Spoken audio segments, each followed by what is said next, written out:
છોટાઉદેપુરથી છોટાઉદેપુરના ડુંગર ગામે એસટી બસે મારી પલટી। એસટી બસને અકસ્માત નડ્યો છે। ક્વાંટથી છોટાઉદેપુર તરફ મુસાફરો ભરેલી બસે પલટી મારી છે।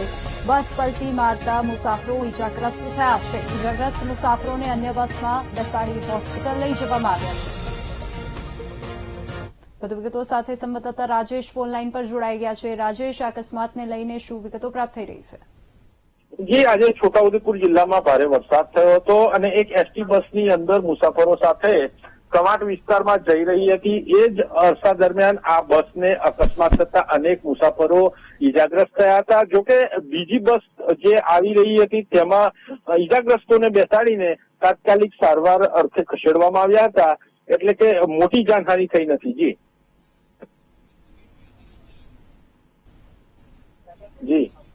જી રાજેશ, આભાર સમગ્ર માહિતી બદલ।